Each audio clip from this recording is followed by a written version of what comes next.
नमस्कार दोस्तों, मैं सरिता राघव। आज आपको रूप चतुर्दशी के व्रत के महात्म के बारे में बताने जा रही हूँ, जो इस प्रकार है। यह चतुर्दशी कार्तिक कृष्ण पक्ष में आती है। इस दिन सौंदर्य रूप श्री कृष्ण की पूजा करनी चाहिए। इस दिन व्रत भी रखा जाता है। ऐसा करने से भगवान सुंदरता देते हैं। इसी दिन नरक चतुर्दशी का व्रत भी रखा जाता है। कथा इस प्रकार है।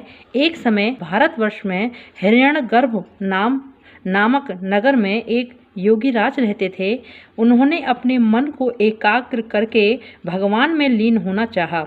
अतः उन्होंने समाधि लगा ली। समाधि लगाते हुए कुछ ही दिन बीते थे कि उनके शरीर में कीड़े पड़ गए। बालों में छोटे छोटे कीड़े लग गए। आँखों के रोंों और भौं में जुएं जम गए। यह दशा उन योगीराज की हो गई कि योगीराज बहुत दुखी रहने लगे। इतने में ही वहाँ नारद जी घूमते हुए वीणा और खंताल बजाते हुए आ गए। तब योगीराज बोले, हे भगवान, मैं भगवान के चिंतन में लीन होना चाहता था, परंतु मेरी यह दशा क्यों हो गई।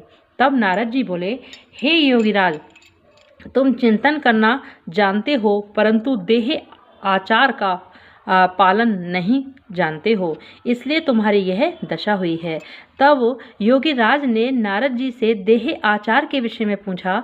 इस पर नारद जी बोले, देह आचार से अब तुम्हें कोई लाभ नहीं। पहले तुम्हें जो मैं जानता हूँ उसे करना, फिर देह आचार के बारे में बताऊंगा। थोड़ा रुककर नारद जी ने कहा, इस कृष्ण पक्ष की चतुर्दशी आवे तो तुम उस दिन व्रत रखकर भगवान की पूजा ध्यान से करना। ऐसा करने से तुम्हारा शरीर पहले जैसा ही स्वस्थ और रूपवान हो जाएगा।